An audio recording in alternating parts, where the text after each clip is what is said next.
All right, welcome back, everyone, for another deep dive. Always exciting to dive in. Today, we're tackling a really interesting request. Okay, lay it on me. We got a request to look at some major historical events. Interesting. And they all have to have happened on the same date. Okay, I'm intrigued. What date are we talking about? October 22nd. Oh, wow, okay. Spanning across centuries. Right, you can find tons of stuff. We landed on 3 really good ones for today. Okay, I can't wait to hear what you dug up. This first one always gets to me. It's all about faith, disappointment, and a whole lot of mystery. Sounds juicy already. Imagine this. October 22nd, 1844. All right, I'm picturing it. Thousands of people all across the U.S. Wow, thousands. All dressed in white robes. Okay, this is getting interesting. Gathered in fields and homes, just waiting. Waiting for what? For the end of the world. Oh, wow. Okay. The Millerites. Right, the Millerites. Now, their leader, William Miller, he was the one who predicted this, right? Yeah, he had pinpointed that specific date for the second coming of Christ. The second come. So how did he come up with that date? I mean, that's pretty specific. Well, he was incredibly meticulous. Meticulous. Spent years poring over biblical prophecies. I see, trying to decipher the code. Especially from the book of Daniel. Right, full of symbolism and whatnot. He became totally convinced that these prophecies pointed to 1844. So the year of Christ's return. Fascinating how he was able to pull it from those ancient texts. Yeah, and it wasn't just the biblical stuff. What do you mean? You have to consider the social and political climate of the time, too. Ah, the context. Always important. So think about the early 1800s in America. Okay, lots of changes happening then. Yeah, rapid change, industrialization, westward expansion, religious revivals all over the place. A real whirlwind of change. It was a time of great excitement, but also unease. Makes sense. People probably felt like the world was on the verge of something big. Exactly. And Miller's message really tapped into that feeling. So he kind of rode that wave of anticipation. In a way. His message must have resonated pretty strongly with people. Oh, absolutely. Especially those caught up in all that change and uncertainty. People from all walks of life joined his movement. Really? So it wasn't just a small group? Nope. Thousands and thousands. Wow. They were selling their possessions, confessing their sins, preparing for Judgment Day. That level of commitment is incredible. It really is. And can you imagine the anticipation, the fervor in those gatherings? Yeah, it must have been palpable. And then nothing. What do you mean nothing? October 22nd came and went. Oh, no. World kept right on spinning. Ouch.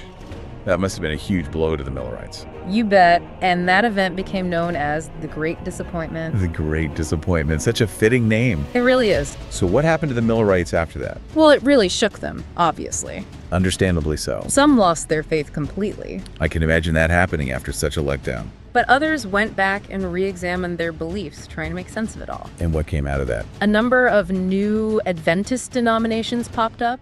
Denominations? Yeah, different branches of the faith. I see. So they adapted and evolved. And many of those denominations are still around today. Wow. It's amazing how that one event had such a lasting impact. Makes you think, doesn't it? About what happens when those deep-seated beliefs clash with reality. Right. When faith meets fact.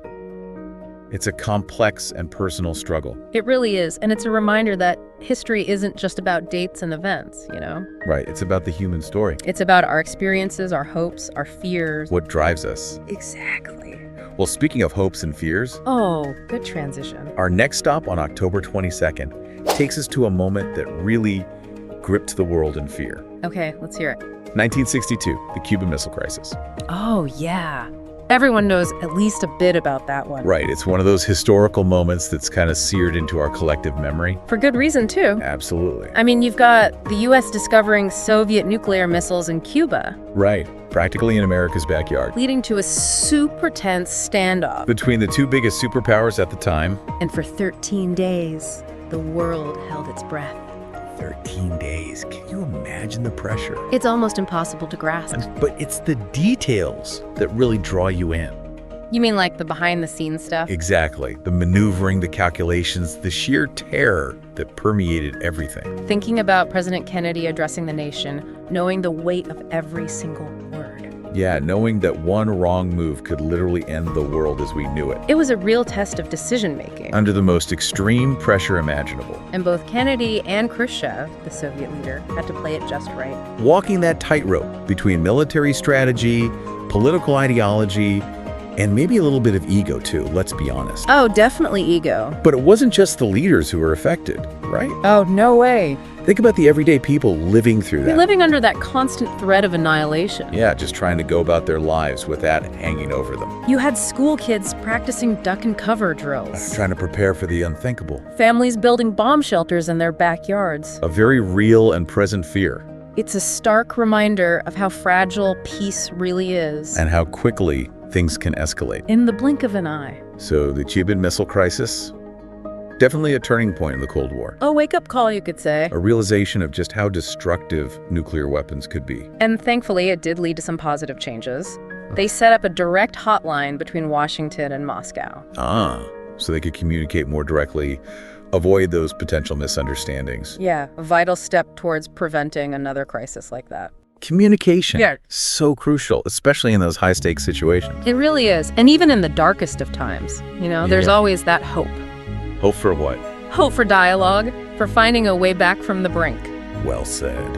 And for our last stop on October 22nd, we're switching gears. Okay, where are we headed now? To a story of incredible ingenuity and scientific achievement. Sounds intriguing. I'm ready. October 22nd, 1975, All right. the Soviet spacecraft Venera 9.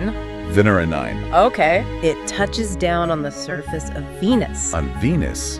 That's incredible. Making it the first spacecraft to successfully send back images from another planet. Wow, that's a monumental achievement. And what makes it even more remarkable is just how brutal Venus is. Oh yeah. Venus is no picnic, that's for sure. I mean, we're talking temperatures hot enough to melt lead. Yikes, that's hot. Crushing atmospheric pressure, clouds of sulfuric acid. Pretty hostile environment. You would think it'd be impossible to land anything there, let alone something that could take pictures. Right, it's like a robotic death trap. But the Soviet engineers were brilliant. They must have been to pull that off. They created this heavily reinforced lander Built like a tank, I imagine. to withstand those extreme conditions. Smart thinking. And they had a special cooling system too. Keep the electronics from frying. Yeah, which bought them a few precious minutes to gather data Before the inevitable happened. before the heat became too much. And what did they learn in those few minutes? Oh, they got some groundbreaking insights. Tell me more. The images showed a landscape unlike anything we'd seen before. Really? What does it look like?